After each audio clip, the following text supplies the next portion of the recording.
di ayat ke-37 di surat yang awal tadi, surat Qaf ya. Surat Qaf ayat ke-37. Ya. Surat Qaf ayat 37. Baris ketiga dari atas. Au al-qassam'a wa huwa syahid. Kalau saya baca au al-qassam'a wa huwa syahid. Salahnya di mana? Au al-qassam'a wa huwa syahid. Au al-qassam'a. Nah, mimnya terbaca qalqalah. Nah, istilahnya biasanya kalau selain huruf qalqalah, selain baju di toko kok dibaca seperti qalqalah, istilahnya apa? Biasanya disebut tawallud. Tawallud. Nah, tulisannya gini.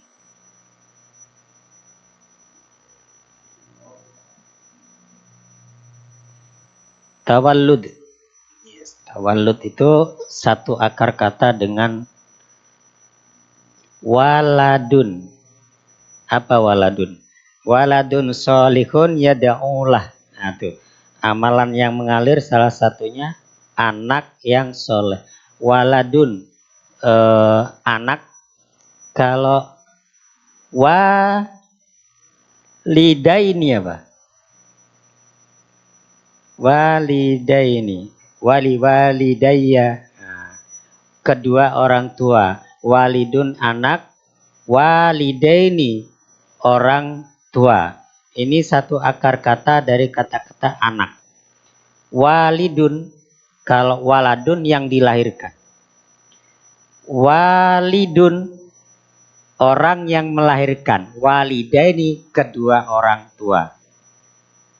Tawallada melahirkan atau beranak. Namanya beranak berarti jumlahnya nambah, ya kan? Asalnya orang tua kita 2. Ibu kita hamil melahirkan jadi tambah 1. Nah, kalau kembar malah lebih dari 1. Beranak bertambah. Nah, apa kaitannya dengan bacaan al-qassam'a? Harusnya al-qassam'a. Ada tambahan apa, Pak? Tambahan suara me. Nah, sam'a. Sam'a bunyi me. Nah, itu anaknya namanya, tambahannya. Jadi yang betul al-qassam'a bukan sam'a. Tadi ada juga yang model seperti ini. Bacaan id. Nah, yang sering juga dal ya. Wa id qala rabbuka. Nah, wa id qala.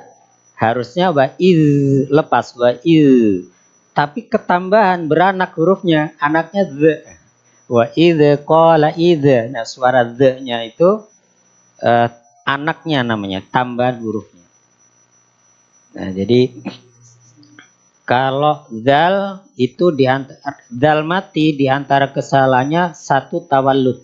Tadi dibaca qalqalah. Id. Kedua, sebagian orang membaca dal mati itu disertai dengan unsur desis. Wa is qala is. Nah, ada unsur s-nya. Ada juga yang disertai angin. Wa is qala. Nah, itu angin itu. Nggak ada S-nya tapi ada keluar anginnya, nafasnya. Nah, itu kesalahan membaca mim mati dan dal mati tadi. Nah, nanti tinggal disesuaikan aja. Jadi yang penting selain dari kalimat huruf baju di toko atau qatbu jadin, ketika disukun jangan dipantulkan. Jangan terbaca qalqalah, jangan terbaca tawallud. Baik. Kemudian Ayat 45. Ayat 45. Ayat 45 masih di surat Qaf, surat terakhir. Surat terakhir, ayat terakhir dari surat Qaf. Wa ma anta 'alaihim bijabbar. Nah, tadi beberapa kali jimnya terbaca kurang syiddah, kurang kuat. Bizabbar. Nah, jim itu kuat. Ja, ji, ju. Cuman terkadang kita bisa menyebut kata Jakarta. Nah, begitu kita baca Al-Quran, terkadang jimnya Zakarta. Nah, jim huruf yang kuat. Ja, ji, ju. Fal jariyati. Nah, terbaca fal zariyati. Nah, jadi jangan terbaca menyerupai huruf zai. Ja, ji, ju. Nah, sambil mengingat huruf apa saja yang terbaca dengan kuat terkumpul dalam kata apa? Ada 8 huruf yang terbaca dengan kuat. Saya pancing. A, huruf pertamanya A. Hamzah. Hamzah. Ajid apa? Jadi ada beberapa huruf yang terbaca dengan kuat, terbaca syiddah. Setiap huruf yang terbaca kuat atau syiddah itu sebelum terucap nahan dulu, baru dilepas. A, ja, da. Nah, jadi apa makrotnya itu nahan dulu, baru dilepas kayak disentil gitu. Ajid, kotin, bakata, bakata. 1, 2, 3, 4, 5, 6, 7, 8. Ke-8 huruf ini disebut huruf syiddah. Huruf yang mempunyai sifat kuat. Setiap huruf syiddah sebelum membaca itu ditahan dulu. Jim kan pasti nahan dulu. Ja, ji, ju. Nah, bukan za, zizu. Kaf, ka, ki, ku. Jadi nahan dulu. Ketika disukun suaranya terhenti. Ya, kulu, yak, tubu. Nah, ini huruf-huruf yang kuat ini. Coba dibaca bersama-sama. 1, 2, 3. Ajid, kotin, bakata. Ajid, kotin, bakata. Sekali lagi. 1, 2, 3. Lagi. Merem. Nah, 1 huruf apa? Bukan alif, hamzah. 1 huruf hamzah. 2 jim. 4 apa? Qaf. 5 to. 6 7 8. Ya, ini ke-8 huruf syiddah. Kalau hurufnya hidup a, i, u, ketika membaca dia nahan dulu baru dilepas. Ketika disukun atau ditasdid suaranya terhenti. Selain ini berarti ketika disukun suaranya tidak terhenti, masih agak nyeret. Baik. Berikutnya ayat 30. Berarti dari surat Az-Zariyat.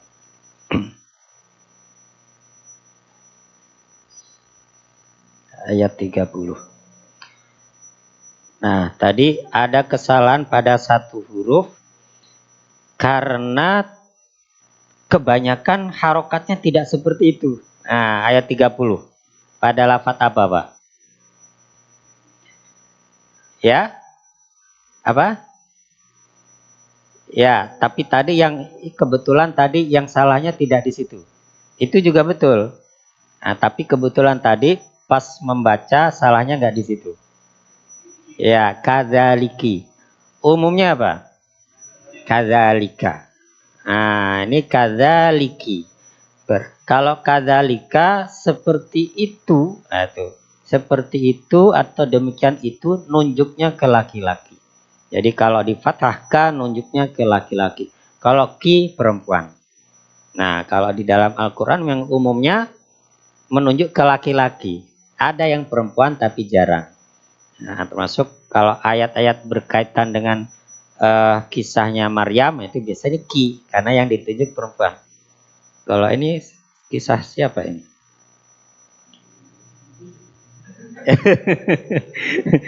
Imro'atuhu. Nah, imro'atuhu istrinya. Ibrahim ya, Ibrahim ya. Jadi umumnya kadzalika rabbuka. Nah, tapi di ayat ini kadzaliki rabbuki. Nah, maksudnya lebih berhati-hati karena tidak seperti pada umumnya. Kemudian ayat 44. Ayat 44. Apa tadi ya? Nah, ini. Saya baca dari pertengahan ayat 44. Fa'akhadathumus sha'iqatu wa hum yanzurun. Nah, tadi mau memulai ketika salah di sha'iqah dimulai dari sebelumnya tapi ngambilnya dari humus sha'iqatu. Nah, ini tidak boleh memulai atau berhenti pada bacaan yang memutus tulisan. Tulisannya, bacaannya fa'akhadat humus sha'iqatu. Mulainya dari humus sha'iqatu itu salah. Karena secara tertulis saja masih nyambung itu antara ta dengan ha. Atau misalnya memulai dari ikotu wahum yang durun, soknya nggak kebaca. Nah, ini juga tidak boleh. Nah, memang ada hum yang bisa memulai dari hum, ada hum yang tidak bisa dimulai dari hum. Kalau hum yang bisa dimulai dari haknya, nah itu secara tertulis terpisah. Dari segi makna, kalau hum yang terpisah yang berdiri sendiri, hum fiha misalnya. Ini artinya mereka, tapi kedudukannya sebagai subjek. Bisa berdiri sendiri atau bisa dari awal. Hum fiha, mereka di dalamnya. Hum fiha, apa tadi? Khalidun, mereka di dalam surga selamanya. Nah, hum yang seperti ini boleh dimulai. Tapi kalau hum yang ini kedudukannya sebagai objek. Fa khodat humus so'ikotu. Kemudian petir menyambar mereka. Nah, merekanya itu sebagai objek, itu secara tertulis bacaannya harus nyambung dengan huruf sebelumnya. Fa'akhodathum. Jadi melihatnya, menyambarnya. Nah, kata-katanya itu kan kita bahasa Indonesia nggak boleh berdiri sendiri. Harus nyambung dengan yang sebelumnya. Nah, dalam bahasa Arab juga seperti itu. Jadi di antara kaidah waqaf ibtida, berhenti atau memulai, jangan memulai atau berhenti pada kata yang secara tertulis masih nyambung. Nah, itu contoh sederhana untuk kita mendeteksi kalau kita tidak tahu arti. Pokoknya kalau tulisannya masih nyambung itu jangan diputus. Satu lagi. Ayat 47. Ya, ayat 47. Kira-kira ini dari segi bacaannya sih nggak ada yang aneh. Kira-kira dari segi tulisannya ada yang agak ganjil nggak? Ayat 47. Ya, lafat bi-aidi. Lafat bi-aidi. Lafat bi-aidi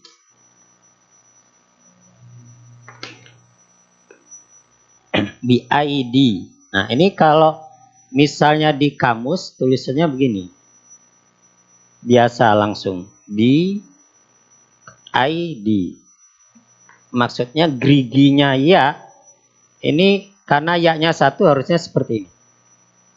Tapi di Al-Qur'an dia mempunyai gerigi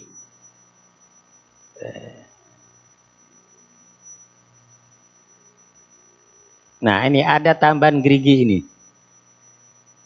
Nah, ini sepertinya tidak ada fungsinya. Ini ngapain? Kan ya-nya cuma satu gitu. Nah, ini kalau Quran yang di HP itu mungkin titiknya ada dua ya di sini. Nah, tapi yang satu sukunya yang di depan apa yang di belakang? Depan. Nah, berarti yang belakang ada lingkaran kecil. Nah, jadi kalau Quran Timur Tengah, ya-nya memang benar-benar ditulis ya-nya ada dua. Tapi meskipun ya-nya ada dua, yang difungsikan satu. Di sini yang difungsikan ya yang depan, yaitu disukun, yang belakang tidak difungsikan, maka dikasih lingkaran kecil. Nah, kalau Indonesia, nah seperti yang sudah tertulis di Al-Quran, BID. Nah, hanya dikasih ya-nya satu saja. Nah, ininya nggak dikasih titik juga, tapi geriginya ini harus tetap ada. Karena ini Mushaf Utsmani tulisannya seperti ini. Nah, jadi batang huruf pokoknya ini memang tidak boleh berubah. Pokoknya begini, ditulis saja begini untuk menjaga keasliannya. Nah, biar kita nggak salah, maka model Timur Tengah ditulis seperti itu. Ya-nya tetap dua, tapi yang satu tidak difungsikan. Yang Indonesia yang dikasih ya, yang dikasih titik cuman yang depan doang. Cara bacanya sama.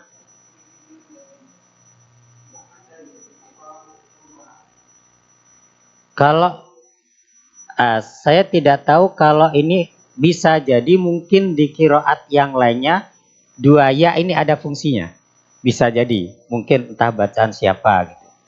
Kalau dari segi arti bacaan ID antara ada gerigi dengan tidak ada geriginya tidak berbeda.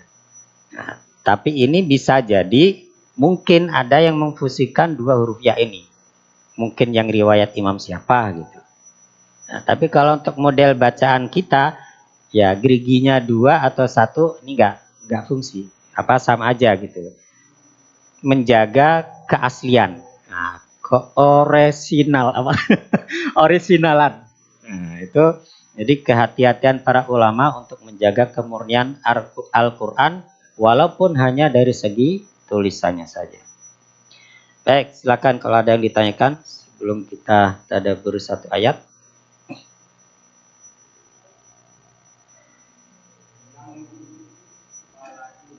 Hmm. Walidai. Uh-uh. Hmm. Iya.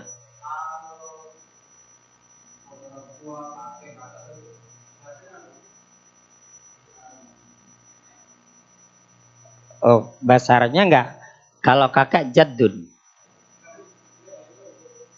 perubahannya ini. Uh-uh.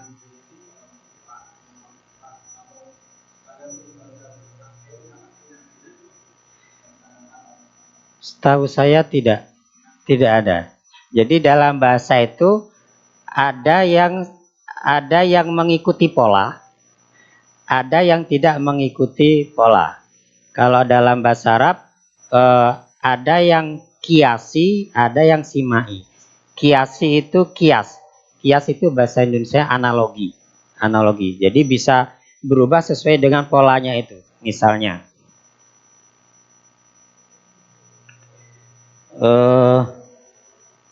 alimun. Alimun, satu orang alim. Kalau dua orang alim, alimani. Mani, ada tambahan alif nun. Kalau tiga orang alim,